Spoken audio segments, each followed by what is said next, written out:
Hello there, everyone. Welcome to Brew Jackets. It's a fun Blue Jackets themed podcast. My name is Kevin, and joining me tonight, we have, as always, my co-host, Hefty Duck, as well as two good friends of the show. We have the man of truth, as well joining us, Wyan, who likes to say the word wood a lot. Anyways, a lot of stuff going on in the Blue Jackets world. First things first, the Blue Jackets signed one of their defenseman prospects, Luca Marrelli, to a 3-year deal. What's that mean for the Blue Jackets? We are going to talk about that. Zach Werenski got named to Team USA for this upcoming February in the Four Nations Cup tournament. We're going to talk about that. The Blue Jackets played 4 games since our last show. Unfortunately, they lost all 4, but it's not all bad because there were some good moments in all 4 games, and we're going to talk about that. And team MVPs for the Blue Jackets so far this season, we're going to talk about that. And then this upcoming Saturday, Ohio State's got a big game for the college football playoffs against Tennessee. And Ohio State is doing a red out, all red. They have an all-red jersey, and it looks cool, and it got me thinking, what would a all-blue jersey for the Blue Jackets look like? All this and so much more. Welcome to the show, everyone. Hell yeah, welcome to our guest, Young Beezer and Bruins Wyan as well. We always appreciate you guys being here. Big shout out to our audio listeners as well. If you too would like to listen to the audio, you can find us anywhere you find your podcast. We're the Brew Jackets on Spotify, Google, Apple Podcasts, wherever you find us. If you want to find us on Facebook, you go give us a like there. You can find all of our links on any of our profiles. Just click the link tree and you'll find where you can find us on there. And please go like and share our YouTube. It mean a lot to us. We're trying to get the subscribers up. We just officially hit 100 again. I don't know if someone unsubscribed, but we're back to 100. Let's go. I saw that today. So we appreciate all of you for tuning in for the Brew Jackets. But yeah, we got some not so good stuff to talk about today. It's always, personally, I always hate talking about bad news, but it's news. So let's start with something good and cool. So Luca Marrelli, he was selected in the 3rd round, 86th overall in the 2024 draft by the Columbus Blue Jackets. Recently, he signed a 3-year agreement that I believe, his current cap hit would be $870,333. So I'm assuming that's it's an entry-level contract, so probably that for the next 3 years. I don't know the details, but I'm sure that he'll probably see some more ice time in Cleveland, or possibly at the very end of the year, we'll see him up in the Blue Jackets then too, like we saw last year a little bit with some of the other guys. But currently, this man is the number 2 defenseman in points in the OHL. He's playing for the Oshawa Generals, and so he's number 2 defenseman in points, but he is overall, out of all the skaters, I believe he is, where did I write this down? 15th overall in points in the OHL. That is huge. Just to compare that to another Blue Jackets prospect, Luca Pinelli, it can be a little confusing. Luca Pinelli, he plays for the Ottawa 67s. He's 21st in points with 21 goals, 16 assists for 27 points. Oh, yeah, sorry. Luca Marrelli, in 33 games played, has 14 goals and 28 assists for 42 points. That is a 1.27 repeating points per game average. That's huge. It's a different league than the NHL, and different players may play different as they come up. I mean, like David Yerchek and Kent Johnson, for example. need a little bit of time to cook down there, and maybe it'll be NHL ready here soon. But yeah, he has been doing great this year. And oh shoot, how old is this guy? Do you guys know? Here, I can look real quick. Luca Marrelli is. Oh, my internet's crapping out on me. Great. He was born. Oh, he's 19 years old, and he comes in at 6'2", 185 pounds, and is a right shot defenseman. And if you guys are familiar with some more offensive defensemen, they've worked out for the Blue Jackets fairly well. Zach Werenski, and so this guy keeps up with his offensive prowess as a defenseman. He could be huge for the Blue Jackets here in the future. What do you guys think of this signing? I mean, he'll be 22 when the contract's up.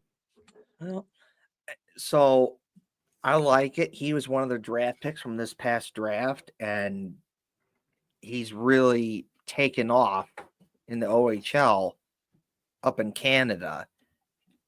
I if you follow the Twitter page, CBJ Prospects, it's a dude who runs that, and he does a real good job of following what's going on with just different Blue Jackets prospects that they have from, in college to up in juniors to what's going on over in like Sweden or Russia. Like there's something going on with the Blue Jackets prospect. More likely than not, he's probably, tweeted something about it or retweeted something about it. And, when I've been following CBJ Prospect, Luca Marrelli's been really one of those guys that he's really been, talking about and sharing stuff about. It just like every time I look at, CBJ Prospect's Twitter page, it just seems like, oh, look, Luca Marrelli, he did something again. He scored another goal. He got another assist, another point. He made a big defensive play. You see, obviously, all the highlights that on Twitter of him doing something. And it's great to see. And it looks like that the Blue Jackets may have gotten something here.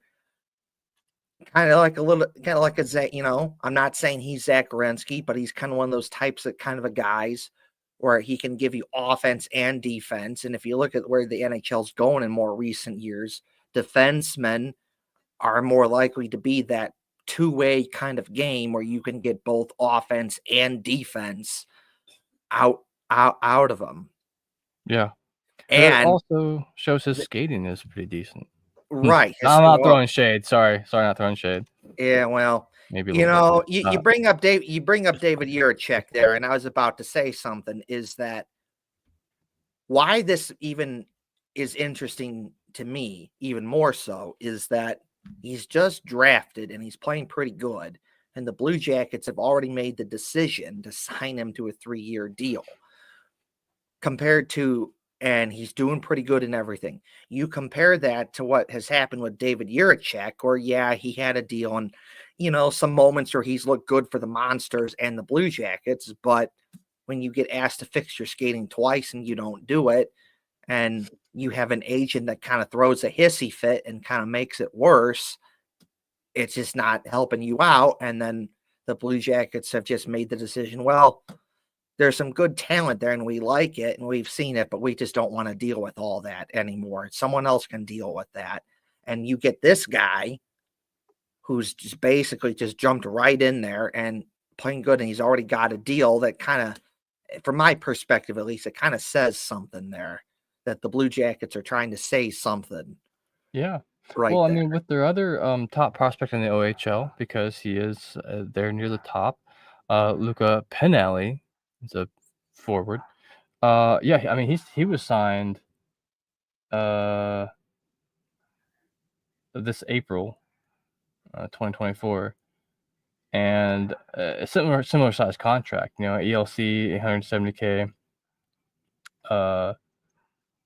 Up until 2026-27 season. So, or after that, 2027 will be on RFA. But yeah, I mean, how fun will that be one day hearing Marrelli to Pinelli, back to Fantilli, like Yeah, Oh, it's not some names you always hear on the ice. from one Italian sounding name to another Italian sounding name to another Italian sounding name.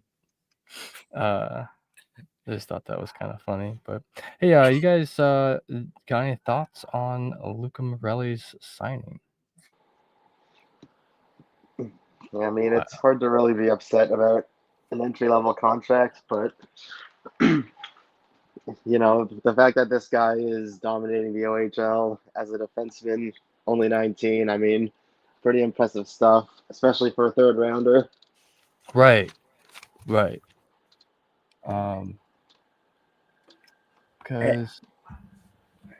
go ahead with what you're gonna say.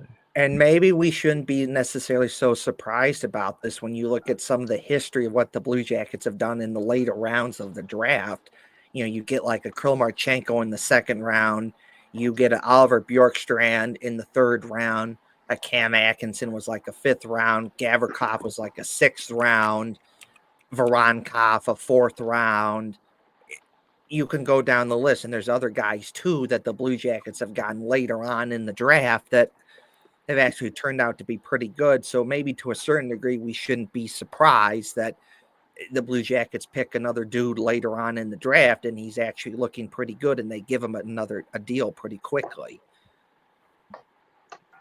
Yeah, hopefully this one works out for him too. I'd be happy to see that. But yeah, all right. So we start with something a little bit good. Now let's move on to the not so good. Let's talk about the very first one here, and Beezer, be nice about it. So the Blue Jackets lost last Tuesday against the Philadelphia Flyers, and they lost 5-3. They came into this game with very similar records. The Flyers were like 12-12-4. The Blue Jackets were 12-12-3. Afterwards, Philadelphia got the extra win. The Blue Jackets dropped to 12-13-3. The Flyers really dominated the first period. Noah Cates, Owen Tippett had some goals there. In the second period, they came out swinging on yet another power play goal. That has been a common theme lately against the Blue Jackets. Their penalty kill has not been thriving, so to speak. Then Zach Werenski got a power play goal of his own with a good assist from Krylmarchenko. And Philly wasn't done yet. Morgan Frost got a goal with an assist from Matvei Michkov. So Michkov did not get his birthday goal, but he got the birthday win. And Sean Monahan scored, and Kent Johnson scored near the end of the game, but it just was not enough to pull out the win or the tie. Once again, we got to see a Matthew Olivier fight. It's always entertaining. I always appreciate Olivier. And giving up just dumb penalties, though. It's part of the game. It's going to happen sometimes, but man, really, just the stupid like little high sticking and stuff I see like quite a lot this year. But I don't know. What did you guys think of the game? For me personally, I just think it just comes down to this, at least from my perspective. I just think that the Blue Jackets, it just felt like they going into that game against the Flyers, I felt like that they thought they could just go in there and just, give a half-assed effort and find a way to win. And you can, I mean, that's a bad thing, and you can't do that regardless of who you're playing. But that's especially worse and especially bad, especially when you play against a team like the Flyers, who under John Tortorella play really good, tight checking defense. They're hard to play against. They make your life hard. They don't really give you anything to shoot at, and they're going to outwork you. And if you don't come ready to play against that, you don't come ready to work, you're done. You're not going to win that one. And this has been a theme that has happened with the Blue Jackets. Steve Mears made a point about this during that game, which I agree with, which is this. When you look at the teams that the Blue Jackets have struggled against the most so far this season, they all have something in common. It's those teams that work their ass off, that grind it out. They play good, tight checking defense, and they don't really give you much to shoot at. Teams like the Minnesota Wild, teams like the Flyers, teams like the New York Islanders. 2 of those 3 situations, the Blue Jackets came out with a loss. The one win, they came out against the New York Islanders where they won that 2-0. And even then, that game, yes, they won 2-0, but even then, they still struggled against the Islanders' good, tight checking defensive system. They scored 2 goals, but they just had to just work their ass off to get those 2 goals. It was not easy. And I think when you think about it, because Steve Mears brought it up, is it does kind of make sense, is that when you have Dean Evason, he wants them to play the Blue Jackets a certain way, which is he wants them fast. He wants them aggressive. He wants pucks on net. He wants them skating. He wants them go, go, go, go, go, go, go, go. Work your ass off. That is perfectly fine. But when you play a team against like the Flyers or the Wild or the Islanders, that fast, aggressive, go, go, go, pucks on net, work your butt off sort of thing can go away just like that. When you play a team like the Islanders or the Wild or the Flyers that can take that away so easily and give you nothing to shoot at, and then you're basically left like, uh-oh, what do you do? What do you do? So that's basically what happened there from my perspective. Is I just think they went into that game thinking that they could just, have a half-assed attempt and still win that game, when realistically you can't do that any game, but there's some teams that you should not be doing that at all. You can get away with that with some teams. You can't get away with it with some other teams. And really the only good thing about that game is you scored 3 goals. That's it. That's the only good thing that happened about that game, is you scored 3 goals. I like that power play goal that they scored. Zach Werenski scores it because it is an example of what you have to do when you play a team like the Flyers or the Islanders or whatnot, is that they did not let the Flyers get the puck out, and they outskated them, outworked them, and they put consistent pressure on the net. They didn't, 1 or 2 shots here, another shot here. They eventually got it to Werenski, shoots, scores. That's what you're going to have to do. And I hope that the Blue Jackets take what they've learned from playing these types of teams as an important lesson and does better, because you're going to have to play the Flyers 3 more times. You're going to have to play the Islanders 3 more times. So you're going to see this type of style of tight checking defense again. So hope that's better. So 3 goals is the only thing that was good about that game. Everything else, no, not good. You really, gotta put the extra effort in when it's Torts in his old building too, in the old barn. So, let's go to the other team now, other team side of this thing. We don't always get to do this, but Beezer. So, what did you think of that game from your side? Did you think that your team might have just gotten lucky, or did they really take it to them? I don't think it was really just You can be taking a little mean if you have to. You can be truthful. No, I want to be at least a little respectful. This is a Jackets podcast, but in terms of being tight checking and really not like playing your ass off against a team like the Flyers. I mean, you look at the stats here. Columbus out hit us 26-18. They blocked more shots than us. We turned the puck over more than them. I feel like you sometimes, you just can't put it together offensively. And I feel like that's kind of what happened with Columbus, where it's just like they just could not solve the goaltending in that game. What do you think of the fight? The fight, well, Olivier, our guy got his ass kicked. I'm just gonna say that Matthew Olivier. That's right. It's Matthew Olivier. I mean, it is Matthew Olivier. That's probably nothing personal. It's just what he does. Yeah, he beats people up. It's his job. Very well. You would think by now that people would kind of pick up on the memo here that, like, you know, maybe, like, I'm not saying that you can't fight Matthew Olivier. You can if you want, but you would think maybe people would pick up on the message here that maybe it's not the greatest thing to be, you know, going after Matthew Olivier, because more likely than not, you're going to get your ass handed to you and you're going to lose. Yeah, and I feel like Nick Seeler learned that the hard way. So it's, you know, honestly, I would say it was fairly evenly matched. You know, you put away the whole Flyers going up 3 and all that. You know, obviously you talked about the penalty kill being a struggle. You know, it's a struggle when we're scoring power play goals because our power play is awful.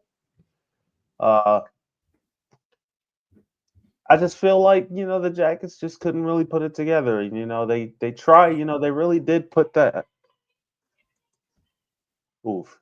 They put in that effort towards the end, and you know, it just wasn't enough. You know.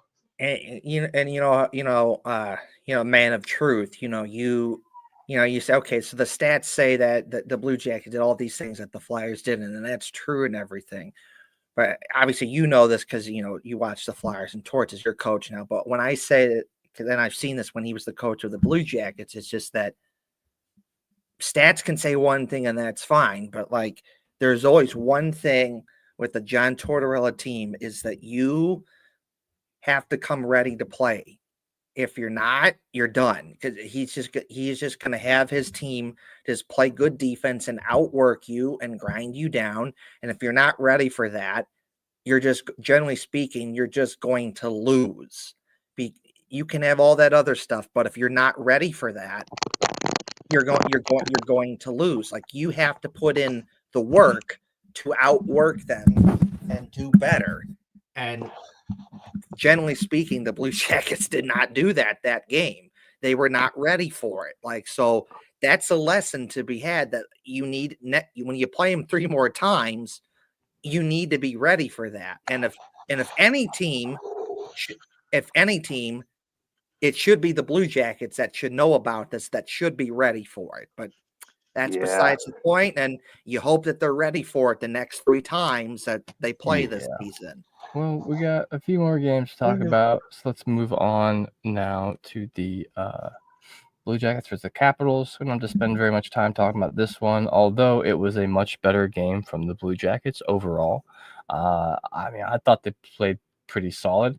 In the first period, on the power play, the Blue Jackets, Zach Werenski scored with assists from Kent Johnson and Sean Monahan. Nothing out of the ordinary about that, except for the power play has also been lacking a bit here and there. And then with just 31 seconds to go, or I'm sorry, 31 seconds into the third period, Alexei Protas got Alexander Protas. I really like the way it sounds. Anyway, he got his 10th goal of the season to tie it up 1-1.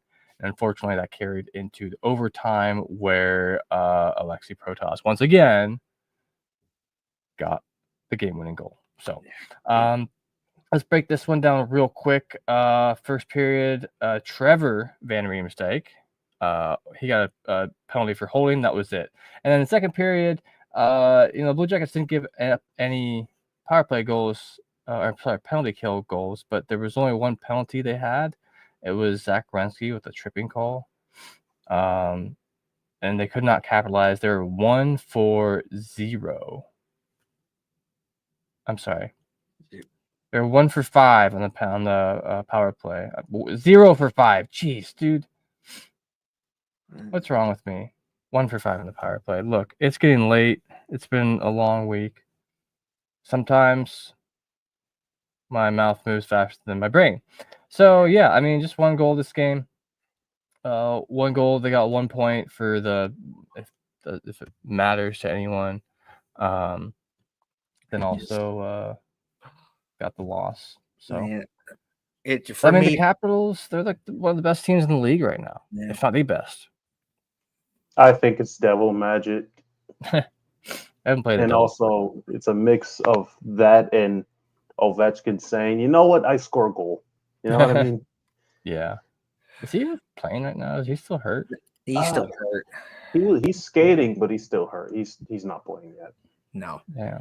And that is an interesting thing about the Capitals is they're kind of in that interesting spot because they're like, well, they're kind of getting up there in age and, you know, they're probably going to start becoming not as good. And then eventually you get to a point where you're not good at all. And then you got to build yourself back up for a bit there.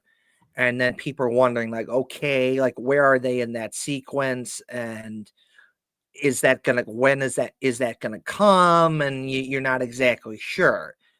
And then last season they turned that around and said, well, we'll make the playoffs. And this year they're certainly doing better. Looks like, they're probably gonna make the playoffs if they keep going the way that they're playing. So that's kind of an interesting thing that, where are they? That is going to come to them eventually. It's just a matter of when is that going to happen? And you kind of feel like that they kind of have to hold that off because they do have Ovechkin right now. Yeah. And it would almost be seen as like being disrespectful to him to start a potential rebuild and build yourself back up when you still have them. It's a kind of thing that what Pittsburgh's kind of stuck with right now with Crosby and Malkin is that you can't trade those guys. You just can't do it. You'll be crucified. Right. Yeah. And the last two seasons, they just missed the playoffs by like a point, and it would be easier for them to justify a rebuild if like they missed out like 71 points, 72 points last two seasons. But it's harder to say that when you just missed out. Had they just won a game or two there, they could have gotten in. And one of those games is actually when they lost to the Blue Jackets in a shootout in late March this past season. So that's kind of an interesting thing there. As for the game itself, Hefty Duck is right. That was a much better performance from the Blue Jackets compared to the Flyers game. The Flyers game, you had a 5-on-3 and you didn't get it. And there's just, so much. Ugh. And this one, you had a, power play opportunity and, you did get it. You did get one in the other game too against the Flyers, but 5-on-3, you need to get it in the against the Flyers. You didn't get it. But overall, much better effort, much better game against the Capitals. The effort, the fastness, and the grind it out and the go aggressiveness, putting pucks on net was there. You do get a goal there. Jet Greaves, awesome game, really kept him in the game. Big saves. Yeah, we'll talk about him too here in a while. Big saves, kept him in the game, and it just and we're going to say this about the next two games that we're talking about is that the frustrating thing is that the Blue Jackets have all these chances. They don't put it away. They get to overtime. They have all these chances. They don't put it away. And then both Washington and Anaheim, they get the puck, go down the ice, one shot, boom, it's in the net. And it's so frustrating. Like, really, it's going to end like that? Yeah. That's how it's going to end. And the goal that Washington scores, okay, so it's kind of a screen in front, so it's kind of hard for Jet Greaves to see. So I'm not completely ripping on him for not stopping that. But the shot, it wasn't even like that close to the net. It was just kind of like a floater, shoots in and goes in. And I'm like thinking to myself, like, really? That's how we're going to lose this one on that one. Like, I don't like losing in overtime, but if you lose and it's like a bang, bang play, they make a good play to score. It's like, yeah, it sucks, but okay, fine, whatever. But to lose like that, it's like, damn, that just sucks. It just does. So overall, you played a pretty good game there, but unfortunately, you have all those chances and you don't put it away. And then they get one chance in overtime and they put it away. It just yeah.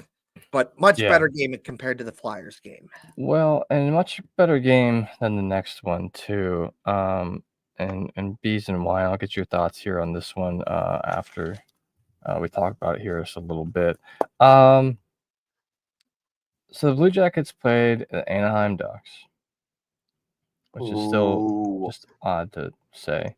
At least they have a better logo this year than that weird duck foot thing. So once again, they lost in overtime. It was their second in a row and their third loss in a row. And they lost 4-3. This was December 14th, which was last Saturday in Anaheim, right? Oh, sorry. No, this was at home yet, too. So we got to talk about that. Their home record has just got a little bit of a hit recently. And that's not good because they had been really strong at home. So Anaheim opened up the scoring towards the end of the first period, 16 and a half minutes. Mason McTavish. Then the Blue Jackets got a power play goal from Kirill Marchenko. That was cool. And then they finished out the period on top with another goal from Cole Sillinger. Anaheim tied it up in the second period. And hold on. I just had to clear my throat there. And then JVR got his fourth goal of the season in the third period. And things looked peachy keen all the way up until 17 minutes, 14 seconds when Jackson Lacombe hit one home for Anaheim to tie it up. And then Alex Killorn, with a assist from Ravi Fabry, scored just a minute 43 into the first overtime period. And there were, the Blue Jackets have been doing really good about this because if their penalty kill's not going to do amazing, then maybe you can just try to take less penalties. And once again, here they only had one. They had one penalty in the second period. It was Matthew Olivier. It was boarding. It's a borderline, possibly soft call. The guy did go into the boards, but he was like 3-4 feet away. Whatever. I'm not a ref. Never said to be one, but. Yeah, it just seemed like odd. Luckily, though, the Blue Jackets were 1 for 2 on the power play, which is at least half. At least they got half in one game. But this was like fairly decently played. I just felt like they just let them through to shoot all they wanted, and that's not going to work. Jack Greaves, he had 4 goals against. Had 27 shots against, 23 saves with a save percentage of .852, which is a bummer. That's just the way it goes. But yeah, what did you think about this game, Kev? So it just comes down to this, like the game against the Capitals. You had so many chances to put that away, and you didn't do it. And in the end, it comes back to hurt you. You scored a goal, and it gets called back offsides. And that goal did make a difference because if that goal counts, then you count that goal that they get in the third period from, James Van Riemsdyk, and now it's 4-2.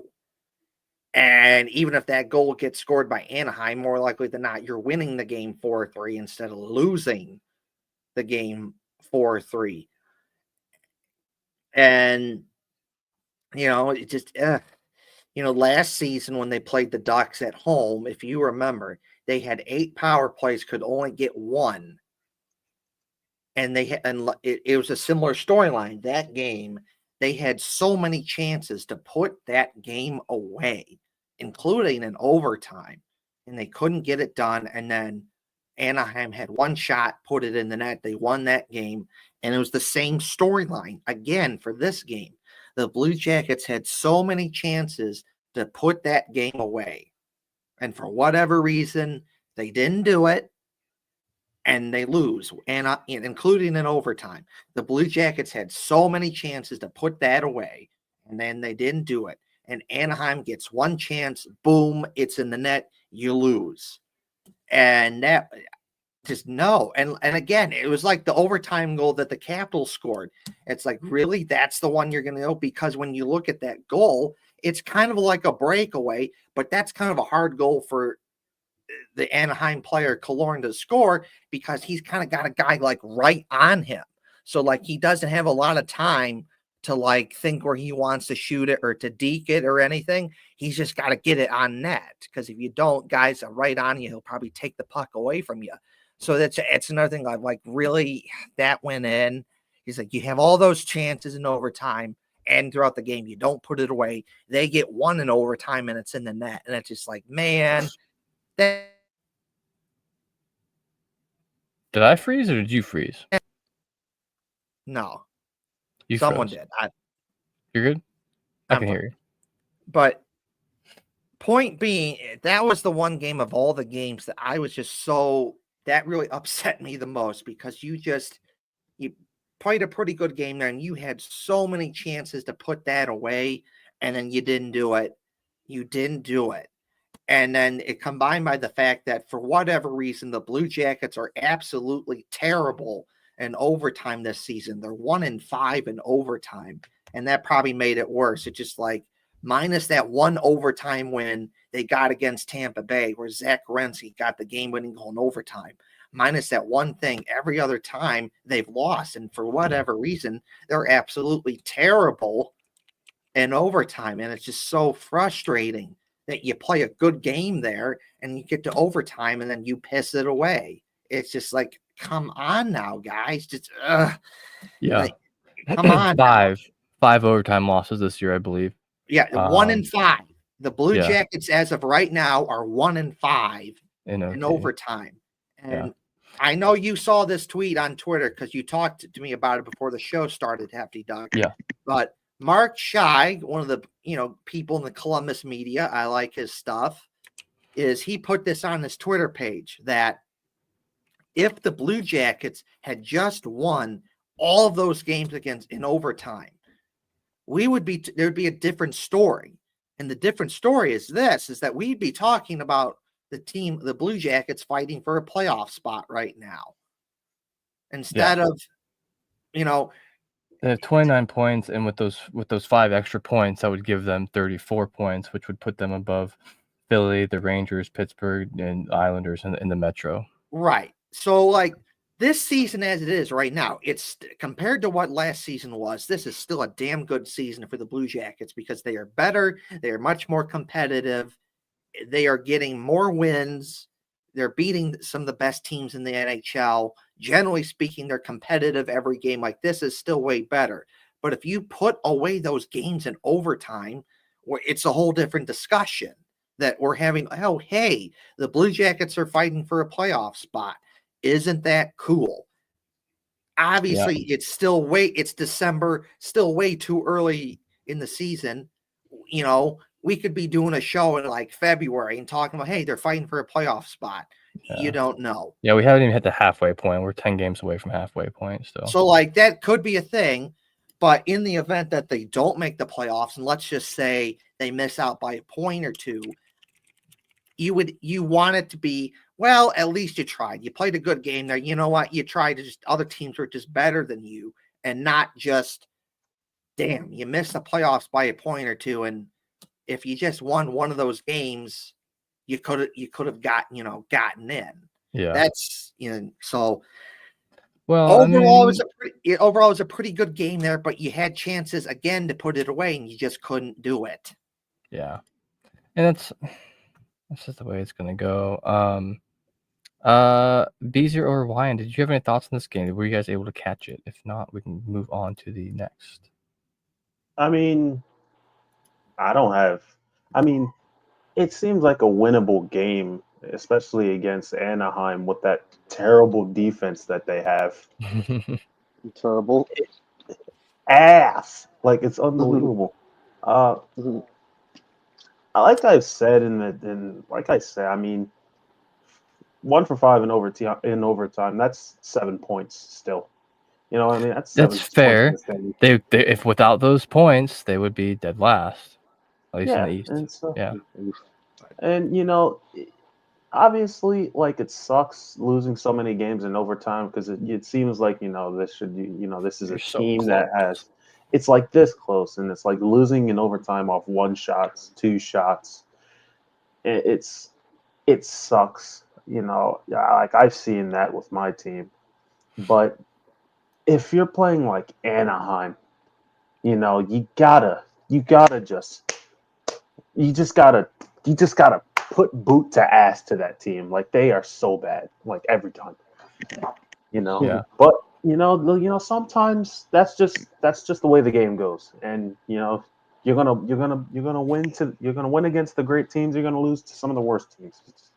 It's been like that for years. It's going to be like that until the league dissolves. So, and you bring up a good point. Yeah, you can't just you don't get a night off. You don't get to take a break. You have to play every team as if they're going to kick your ass because it's the NHL. Any game, any night, any team could win. Wyan, you got any thoughts? Yeah, I didn't get to catch that game, but to back up Kevin's point, I mean, it is really tough to watch your team outplay another team in overtime just to lose on the first or second shot. I mean, Yeah. I've definitely seen that happen with my team a lot, so definitely doesn't feel good. Yeah. And another thing, I just, Jason Newland, who, he's been on our show, friend, and he does stuff for the hockey news, hockey writers, one of those two. Sorry, Jason, my bad. News, man. Sorry. Sorry, Jason, my bad. But he put this out on his Twitter page, and I agree with it, is that from his perspective, he thinks something has to be done about overtime. Because when it first started out in the 2015-2016 season, teams were just about go, go, go. Let's find a way to get this win, and pushing the pace, getting pucks on net, trying to win. Now teams have become better defensively at it, and teams, you see it where they're just waiting for the perfect play, and if it's not there, they pass the puck out of the zone, they wait, put it back in. If it's not in, put it back in, put it out, put it back in. Line change here, line change there. You're just looking for the perfect shot, and it's just why? I get to a certain degree, I get it, but at the same time, come on now, go get it, go get it. This I guess it's kind of frustrating that you see that where they're just waiting for that perfect moment, and if you don't see it, get the puck out. Maybe you wait for line change, get it back in. Yeah. And then I'll admit this. I am salty the fact that right now that the Blue Jackets are terrible at overtime. They're 1-5. That does add to my little frustration that I do have with this. But basically, what Jason's point is that in his opinion, he thinks that there should be something you get. I'm paraphrasing it, but basically, you can't keep doing this thing where you get it out of the zone, put it back in, sort of basically have what basketball has, a backcourt violation sort of thing, but you do that for hockey, basically. Yeah. Well, basketball also doesn't have offsides. So that's the only, that you could stand there and cherry pick a basketball game the whole time. Yeah. Just leave 4 dudes on defense. Yeah. But which is why basketball I get is not a real sport. I've seen this pop up on Twitter multiple times where it's how come basketball isn't as popular as it used to be, and it's just random clips of dudes just shooting 3-pointers again and again and again. And it's I seen a graph the other day. It's it's all free throws and threes. There's no anything else. Why would you need anything else, I guess? But we do have to kind of keep moving on here to go through the final game. So this game just happened last night against the Carolina Hurricanes in excuse me, in the Lenovo Center. I can't talk. In Carolina, the Blue Jackets lost 1-4, and so this one was not decided in overtime. And Elvis Merzlikins was back in net for this one. This is one of the hardest ones to deal with, is when the other team gets a short-handed point, because you have more guys on the ice than them. Sending a lone kamikaze guy in there to break up the play, you can do that. You can afford, because you still have 4-on-4 then back if you're there, but caught too far forward. And Sebastian Aho netted one in for a shorthanded point. That happened after a high stick from Jesper Kotkaniemi. I believe. Miami, Yeah, which just the way it goes. Names are hard. Carolina. I get it. Look, I mostly pay attention to one team. Anyway, yeah. So William Carrier, I said that one right. Yeah. Easier. He scored another goal for Carolina in the first period. Second period started out great. Looked like Dmitry Voronkov had a great goal from an assist with Marchenko and Provorov. That Russian guy's out there again. Carolina scored again when Martinuk got a goal late in the second period. And in the third period, just to cap it off, Kakanemi once again got a goal to make it his 5th goal of the season. Wait, where did I read that? Oh, okay. Sorry, not another goal. I read his name twice, so I was just being dumb. But and once again, in another game, the Blue Jackets got a bench penalty. This happened, I think, twice now in the last 5 games, or something like that. And it happens because they did get a successful callback then later in the game. So that the delay of game, the bench was for a coach's challenge, and the challenge was not successful. It is what it is. So, not too many. There's no power play goals, but a shorthanded point I think hurts way worse than a power play goal on against your own team. So, this wasn't very well. The Blue Jackets were on the road, and their road record's not very good. And I don't know. That could have some to do with it. It's just surprising to see that they were taken advantage of so much. Ellis Merzlikins saved 24 of 28 shots with an .857 save percentage. So, what do you think? It just comes down to this: is that generally speaking, that was just kind of a blah game for the Blue Jackets. You do get a good goal there by Dmitry Voronkov, and it was an awesome goal that the Blue Jackets scored there. It's a good puck battle along the boards, and it goes to Kirill Marchenko, and he just kind of works his ass off behind the net, and then he finds a way to just get the puck out in front, and there's Dmitry Voronkov right in front of the net. Voronkov gets the puck, shoots and scores, and just blows it past the goalie for Carolina. He had no chance on that one. So that was good, and good goal there. And I would say that the game against the Ducks and the game against Carolina, when you had Fantilli with Marchenko and Voronkov, they looked awesome. They played really good. There's other moments in the the season where they've looked good too, but those particular games, they really look good, and they got a goal for the Blue Jackets this past game against the Hurricanes. But and there was other moments where they looked good too. It's just generally speaking, that was just a blah game, not very good for the Blue Jackets. Yeah. It just one thing I will say is that, this is just a feeling that this could be right or wrong, but I've been following the Blue Jackets since 2009. And I've never seen a Blue Jackets team challenge this much. That just might be just a Dean Evison thing, where Dean Evison just goes for it and says, you know what, screw it. I don't care. I think that's, goaltender interference, or I think it's this. I think it's that. I like to see him trying. Yeah. But if the penalty kill was better, maybe. Yeah. It's like, oh, I think it's goaltender interference. I think it's this. I think it's that. Then he just goes for it.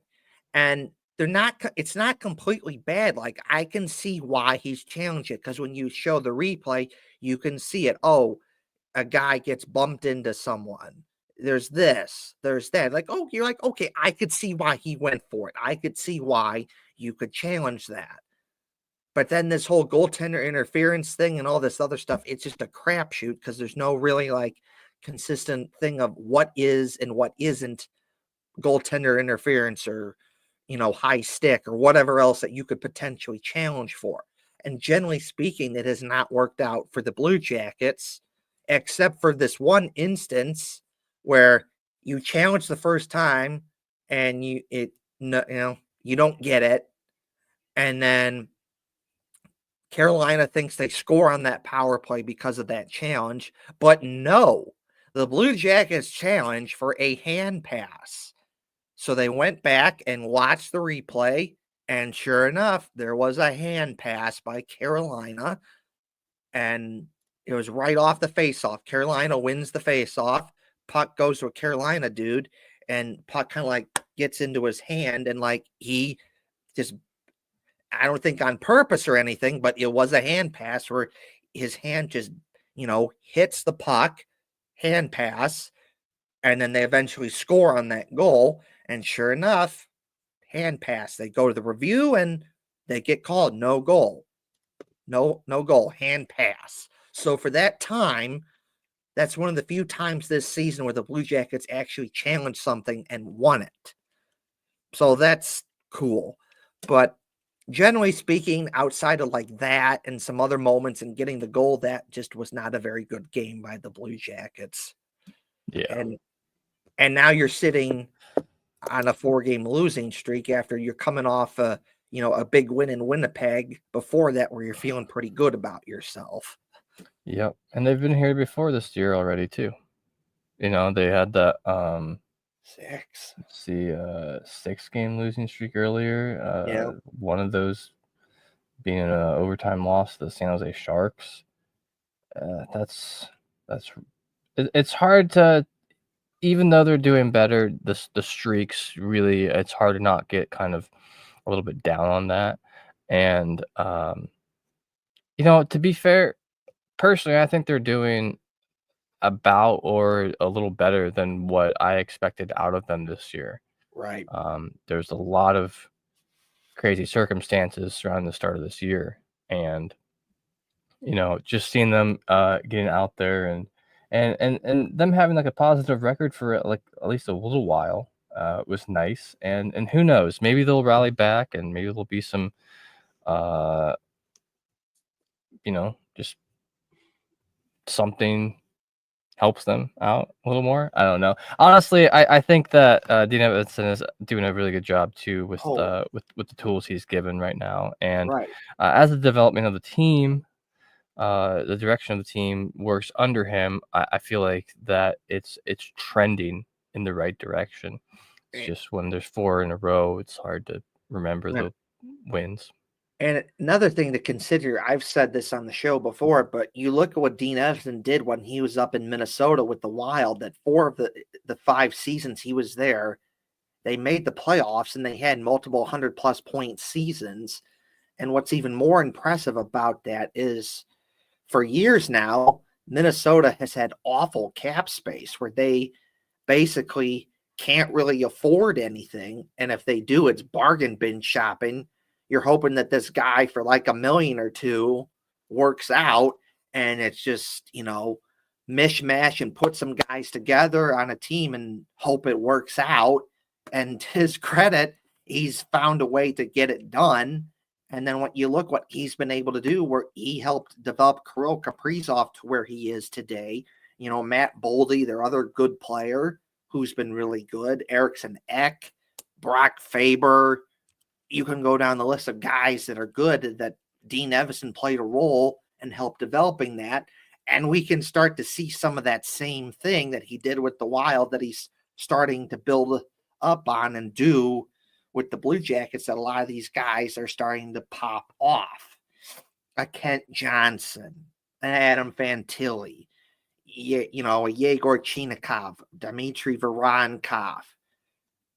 Zach Werenski, he's always been a good player for the Blue Jackets, but for whatever this reason, this season under Dean Evason, he's really took off to the next level. So, we're getting there. There's frustrating times, I will admit that, and it's not a great feeling, but you know what? We're getting there, and it's still much better compared to what last season was. Yeah. It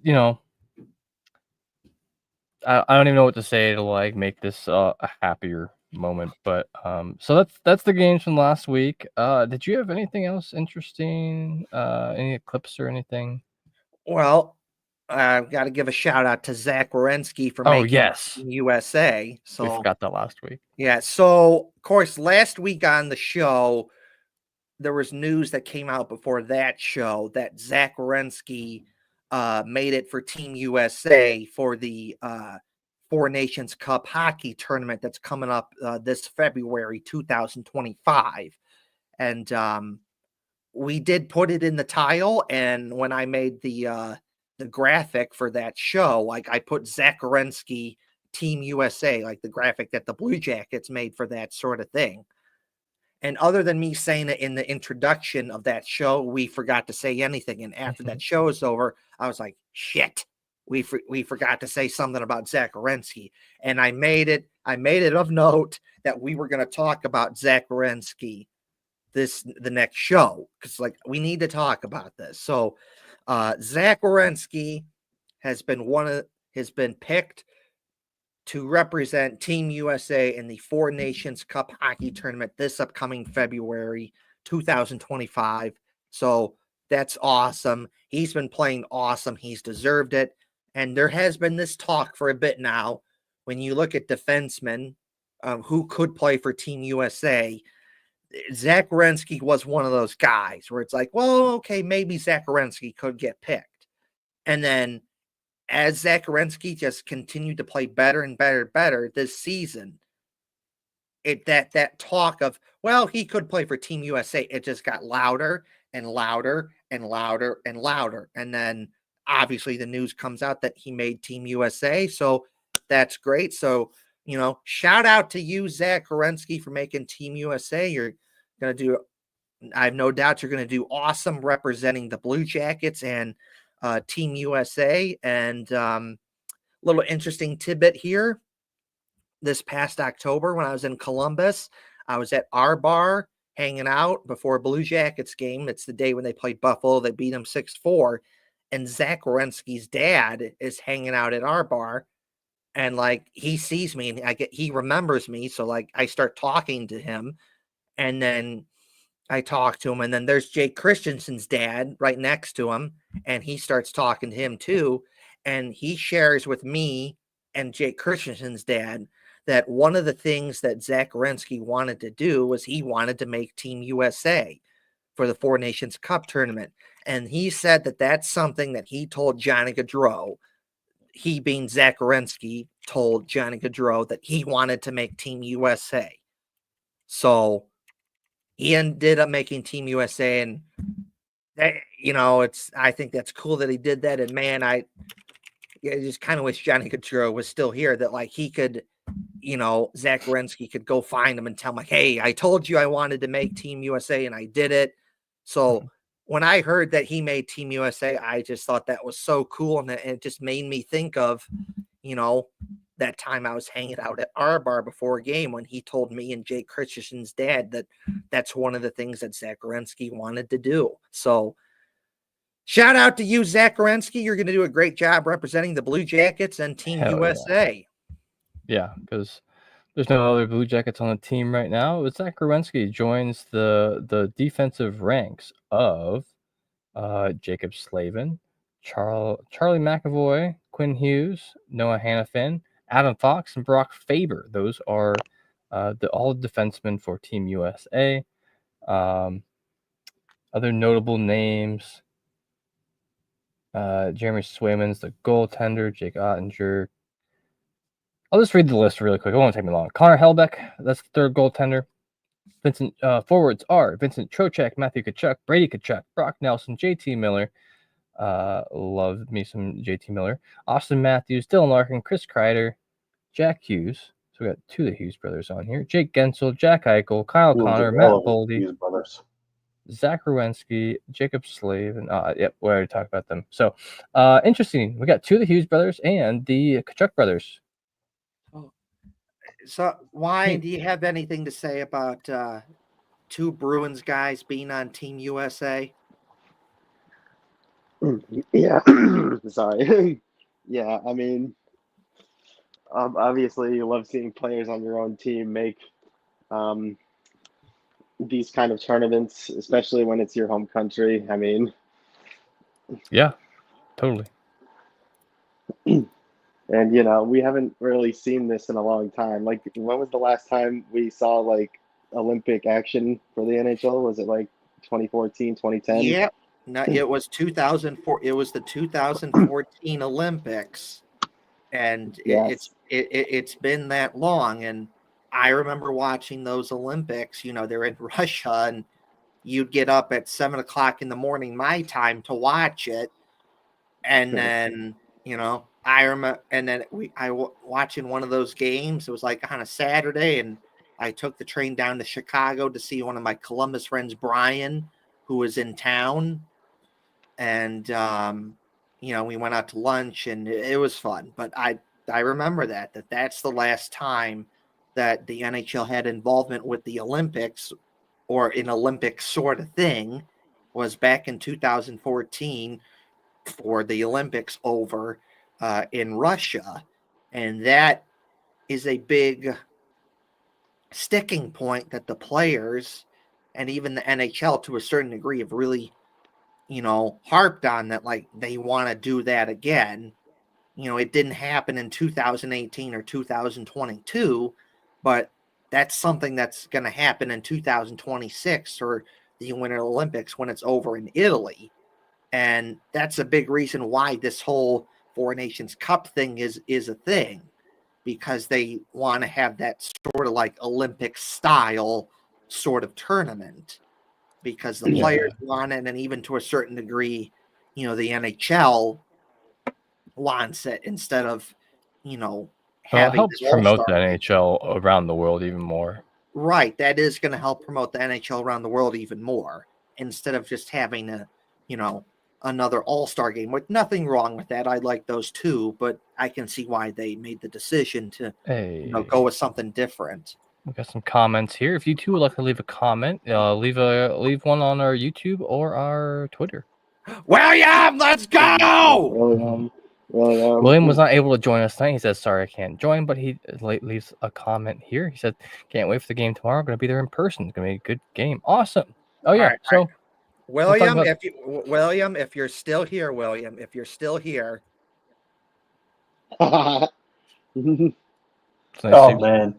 Oh man. And he is really tall. Like, ridiculous. Well, like William, if William, if you're still here and you're still watching this show, we need to know. Just tell us about this awesome suit. The suit and the orange tie. It just looks awesome. It just does. But anyway. Yeah. So, dope. We're getting here pretty much to the end here. Do you have anything else you want to share yet? Yeah. So this upcoming Saturday, Ohio State has their big bowl game in the college football playoff. William, what a flick of me.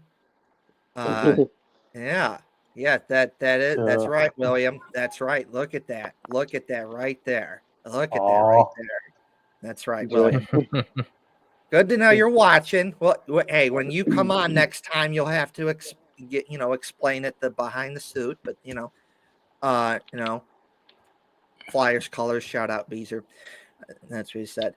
So anyway, so this upcoming Saturday, Ohio State has their big bowl game in the college football playoff. They're playing Tennessee. Best of luck to you, Ohio State. You hope you get it done. And they're basically doing what they call a scarlet out, which is basically red. They're doing a red out, basically. Like a slightly darker red. It's red. Yeah.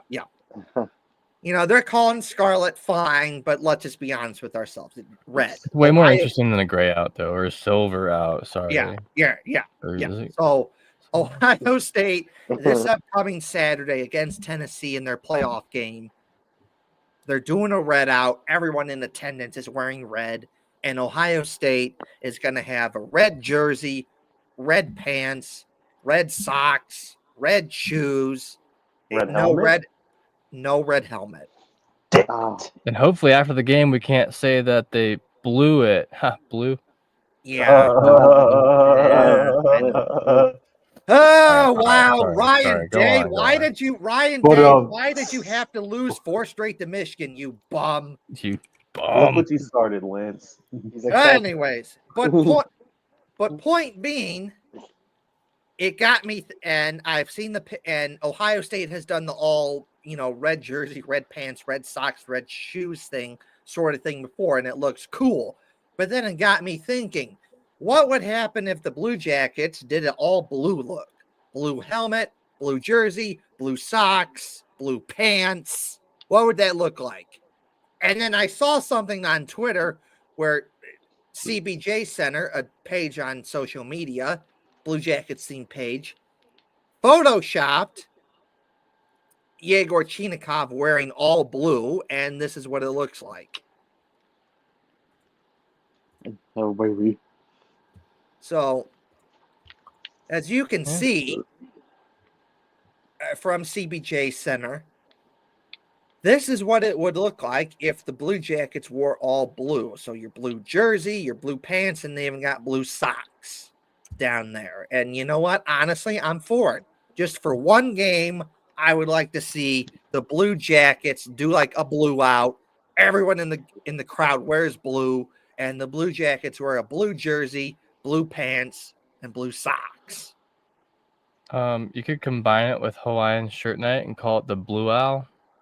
Ah, I'm sorry, I'll see myself out. Hold on, I gotta go. Bye. I mean, technically, the Jackets already do all blue. with their third jersey. I mean, yeah, with their third jersey, but like, kinda. It's the same. It'd be cool with their main one, and honestly, too, it'd be kind of cool if they did something. I mean, we have not even heard rumors about the jerseys yet for right? For the stadium the series. outdoor game. Yeah, Yeah. we'll see what happens. So It'd be cool if they should Photoshop those pants that Chinikov is wearing yellow. That'd be funny. All right, Beezer is fired.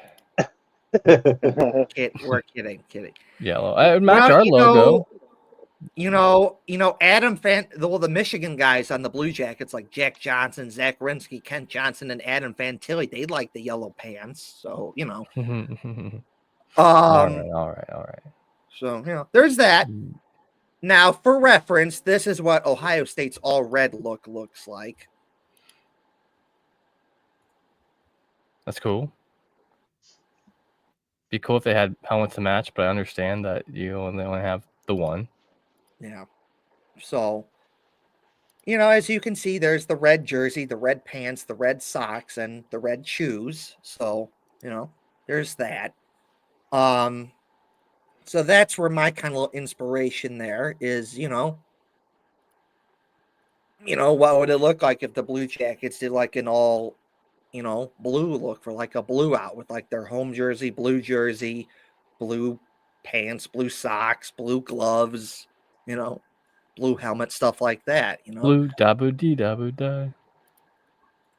That joke probably went over some of the younger ones here's heads. Sorry. No, I knew what you're getting at there, Hefty Duck. So there's that. Now I got some William Whitelaw stuff to show. Of course, Blue Jackets prospect William Whitelaw, who plays at Michigan. Recently, I saw this video that the Big Ten Network posted, and it's just a little video of William Whitelaw in practice with his team. And, I thought it was cool. So I'm going to share that.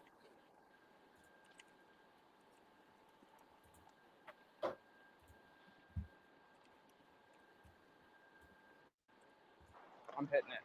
Yeah. Come in. You. So I called for Dino to come down, and then he looked at me. He didn't want to come down. So now I was like, Dino, get down here.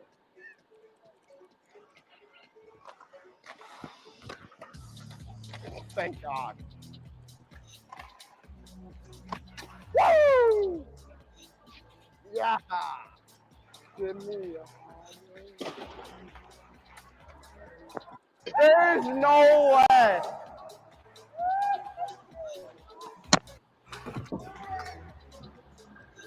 That was nuts. Yeah. All right. So describe this for our audio listeners a little bit. This was William Whitelaw practicing with the Michigan hockey Oh, team. wide open net. The commentary you hear is just different clips of him making moves at the goaltender or going down the ice with the puck. And yeah, neat. Mark goes up Alrighty. It's golden hour. Well, do you have any other clips or anything? Yes, but this one's almost done, and then we'll move on. Oh, this hasn't repeated? I thought it repeated. No. Where? Oh, right on. It's like 2 minutes, brother. Oh, gotcha. No. I remember when I was younger, they had to it was great planes. They had to spray paint our helmet or paint a helmet. So I used one of my old helmets and it was too small and it was propped in the back. I got hit in the head with the back of the puck. Hurt so bad. Ouch. I wouldn't admit that. You guys are both mic'd up. You're mic'd up too? Kinetic Sport Agenda says, who did we sign? Well, if you want to find out a lot more about it, you can rewind back to the beginning of the show. Luca Marrelli, he was a third round draft pick by the Blue Jackets from this last draft, so they just gave him an ELC for that. Let's see. That was a comment from a viewer here for audio listeners or anyone else who's watching. Look. Here we go. Look, it's William Whitelaw, and he's walking up the stairs. So there it is. There it is. Oh yeah, is he ginger? Yes. Oh, I didn't know that. Oh, actually, I did know that. Hell yeah, let's go. Hey, can we borrow him? We need to fill the ginger agenda here in Philadelphia. Look, we lost Voracek last, so you know. Just one game. Can we borrow him for one game? The ginger agenda. Look, we need more. Gavrikov was kind of close, but we need more ginger presence on the Blue Jackets for sure. Speaking of gingers, I don't know if you noticed, but I put a clip in the Twitter group chat if you want to throw that at the end. So this is just a little clip recently. It's him, playing hockey, and he's trying to get the puck with the face-off. So there it is. For record, there's William Whitelaw right there. He's number 8. Yeah.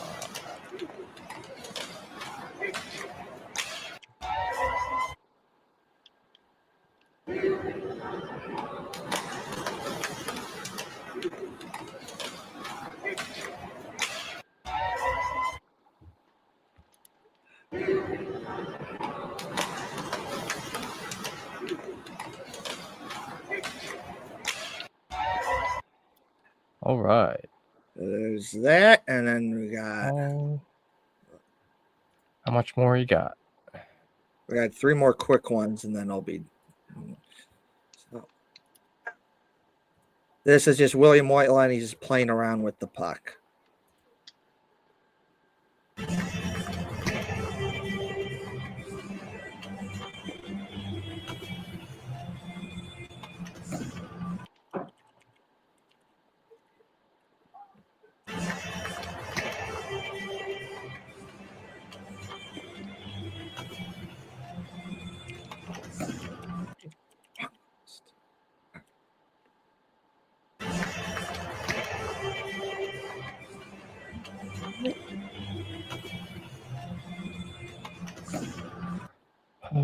So, what's next?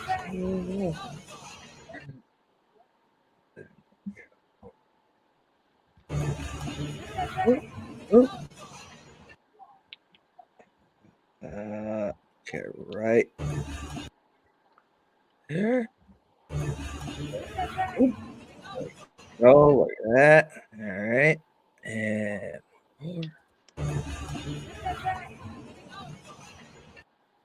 That's cool for audio listeners. He was just practicing hitting the puck up and down by kind of like rolling it on his stick and hitting it up. That's pretty cool. Working on his hand-eye coordination at the warm-ups. Yeah. yeah, so there's Cool. What else you got?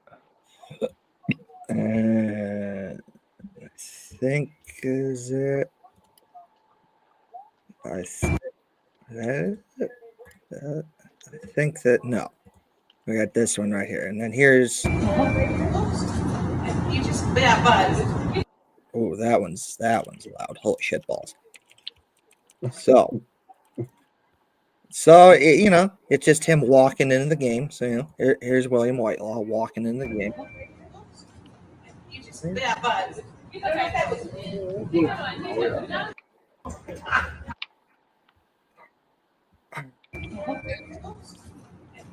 bad buzz.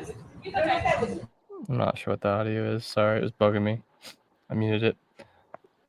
Just walking out of the tunnel there. Is that him? Which Yeah. one's him? That Oh, right light there. gray suit. Nice. Yeah, that's him right there. Sexy. So, all right, now I have one last thing, and I'll make it quick because I know Hefty Duck does want to get out of here, but I do want to call something out here. This, which is bookmarks. So there's this girl. Actually, maybe we'll just go right here. We'll bring it up this way. It's better that way.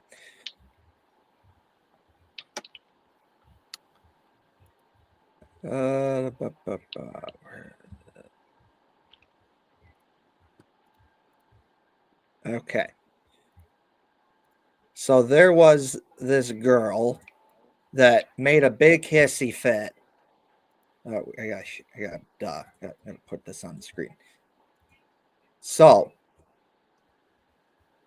there was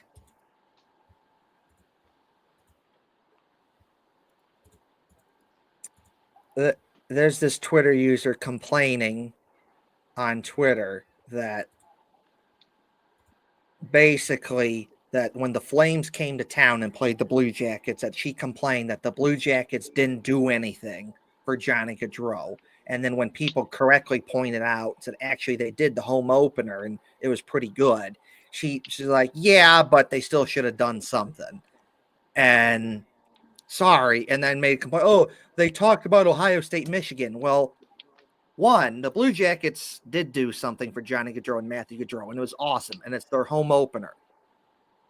Why do you want the Blue Jackets to relive that again? So much emotions, so much sad emotions and good emotions and up and down and everything between.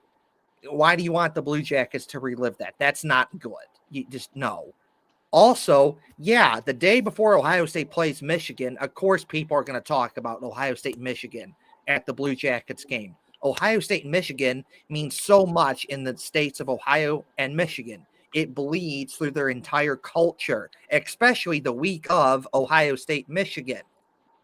It's that big. People, it really matters that much to so many people. And when you consider that the Blue Jackets have Michigan guys on their team, so yeah, it does matter. Jack Johnson, Kent Johnson, Adam Fantilli, Zach Werenski. There was OHIO chance for Ohio State at that game. And, Adam Fantilli said, go Blue, showing support for Michigan after the game, after the Blue Jackets won that game 5-2. So for you to say, oh, the Blue Jackets didn't do anything for Johnny Gaudreau or Matthew Gaudreau was just wrong. And people correctly called you out and said, actually, they did something. So just got to throw that out there that it's wrong to go after the Blue Jackets and say that they didn't do anything about Johnny Gaudreau and Matthew Gaudreau when they did, in fact, do something. So just throwing that one out there. Just throwing that one out there. Anyways, like, share, and subscribe to the YouTube channel. That would be greatly appreciated. It would be greatly appreciated if you tell your friends and like, share, and subscribe to the YouTube channel. Be greatly appreciated. Shout out to my awesome Uncle Doc, big hockey fan.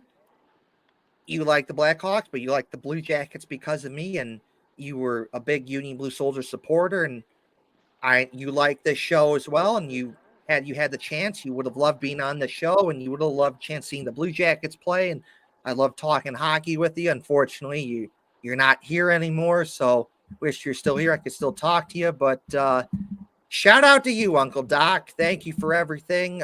You were loved and missed by so many people, including me, and thank you for everything. So shout out to you, Uncle Doc. You are just awesome. Rest in peace, Uncle Doc.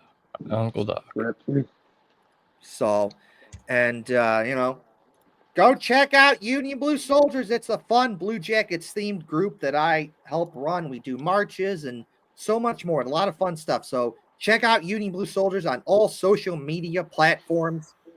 Follow Union Blue Soldiers. Go check us out. All right. I'm done talking. I'm out. All right. So I'm going to throw it to Beezer and Wyan real quick. Is there anything you fellows would like to shout out or talk about real quick yet? Emphasis on real quick. Wyan, you go. All right. I'll throw a shout out to my Twitter at BruinsWyan. And also shout out Charlie McAvoy, Jeremy Swayman, Brad Marchand, and Elias Lindholm for making Four Nations tournament for their respective countries. Hope to see at least one of you bring the whatever it is they're trying to compete for home. I don't even know, but yeah, shout out to those guys. The Discover Trophy. Cool beans. Well, thank you, gentlemen, for being here tonight. We always appreciate you, as well as you, Kevin. We always appreciate you.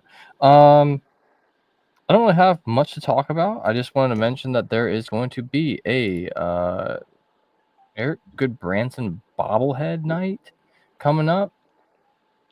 Looks like so if you something about a Christmas vacation ticket package or something, December 9th.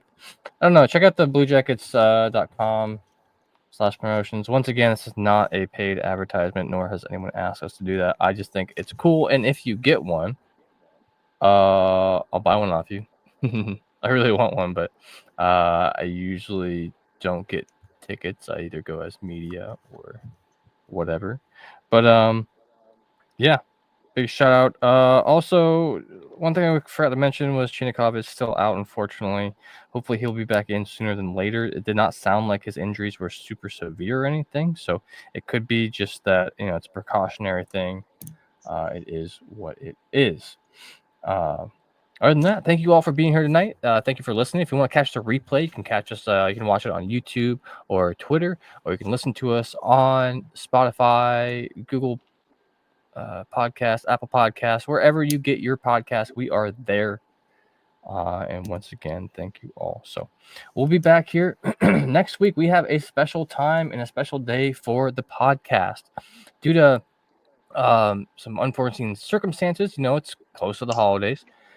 We will be live on Sunday, December 22nd at 6 p.m. Eastern, I believe. Keep an eye out on our social media. That is subject to change depending on how it goes. But due to all the games going on and family stuff, it's just when it works for us. So thank you all for joining us, no matter what day of the week it is. And we'll see you here in just about 6 days. But y'all have a good one. Keep it real. Back.